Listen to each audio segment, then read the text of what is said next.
Studying MBBS in Georgia. MBBS జార్జియాలో ఉన్నటువంటి universities మీరు ఏం ఆఫర్ చేస్తున్నారు? యుఎస్ఎండి కరికులం జార్జియాలో కెన్ వాకర్ ఇంటర్నేషనల్ యూనివర్సిటీలో ఉంది.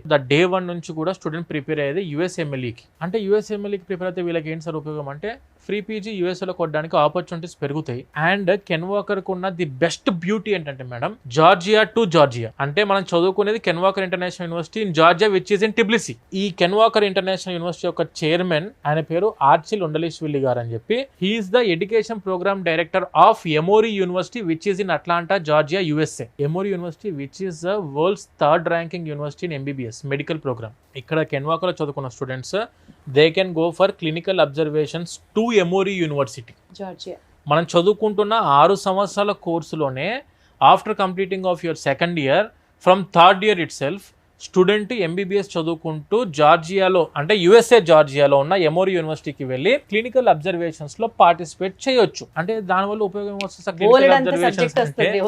బోర్డ్ అంత సబ్జెక్ట్స్, బోర్డ్ అంత క్లినికల్ స్కిల్స్ నేర్చుకోవచ్చు.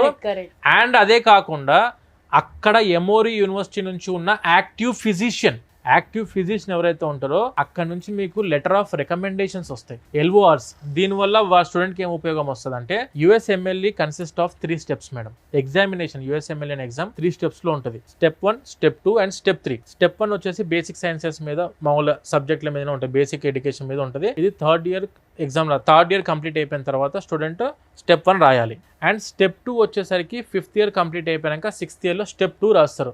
Step 1 and Step 2 is enough to enter in to residency in US. Free PG కొట్టడానికి ఈ 2 steps చాలు. 3rd step is the settlement. అంటే మనం అక్కడ క్లినికల్ లైసెన్స్ తీసుకొని యుఎస్లో సెటిల్ అవ్వాలనుకున్నాడు Step 3 రాసుకోవాలి. Step 1 అండ్ Step 2 రాసుకున్న స్టూడెంట్స్, క్వాలిఫైడ్ స్టూడెంట్స్ ఎవరైతే ఉంటారో ఫ్రీ పీజీ చేయడానికి ఎలిజిబిలిటీ ఉంటుంది.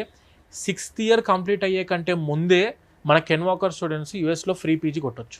అది ఉన్న ఎక్స్ట్రా ఆపర్చునిటీ. ఇప్పుడు Step 2 అయిపోయిన తర్వాత ఒక ప్రోగ్రామ్ ఉంటుంది. ఇప్పుడు మామూలుగా కౌన్సిలింగ్కి వెళ్తాం కదా మనం అక్కడ కూడా కౌన్సిలింగ్ ఉంటుంది. దాని పేరు NRMP, national residency matching programme అని చెప్పి ఉంటుంది.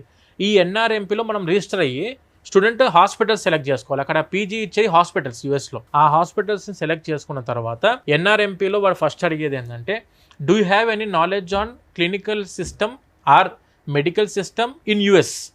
యుఎస్ఏలో ఉన్న మెడికల్ సిస్టమ్ మీద మీకు నాలెడ్జ్ ఉందా అని అంటే అప్పుడు వస్తుంది లెటర్ ఆఫ్ రికమెండేషన్ ముందుకి. I have already went for the clinical observations in Emory University. This is my letter of recommendation from an active physician in Emory University అని చెప్పి చూపిస్తాడు. And that is very very very valuable. చాలా valuable. ప్రపంచంలో మీరు ఎక్కడికి వెళ్ళి PG చేయాలన్నా నాకు ఆల్రెడీ క్లినికల్ ఎక్స్పోజర్ ఉంది in US. This is the letter of recommendation. That to not from A normal university, that to from Emory University which is the top university in the world for the medical education. So ఆ రకంగా letter of recommendations help అవుతాయి. And can Walker international university పూర్తిగా యుఎస్ఎండి curriculum కాబట్టి, advanced syllabus కాబట్టి మనకు ఇండియాకి వచ్చి కూడా బెటర్ వేలో నాలెడ్జ్ గెయిన్ చేసుకుంటాడు. ఎక్కడికి వెళ్ళైనా పీజీ చేసుకోవడానికి ఎక్స్ట్రా ఆపర్చునిటీస్ ఆ స్టూడెంట్కి ఉంటాయి. స్టూడెంట్ 6 సంవత్సరాల జిమ్మేదారి, 6 సంవత్సరాల రెస్పాన్సిబిలిటీ వీసోర్స్ చేసుకుంటుంది. ఒక్కసారి మీరు ఎంబీబీఎస్కి మీ అబ్బాయినో మీ అమ్మాయినో పంపించాలనుకుంటే 6 years responsibility will take care of that student. ప్రతి ఒక్క స్టూడెంట్కి వితౌట్ కొలెట్రాల్లో కూడా ఎడ్యుకేషన్ లోన్ శాంక్షన్ చేయించుకునే అవకాశం ఉంది, ఎంబీబీఎస్కి కూడా.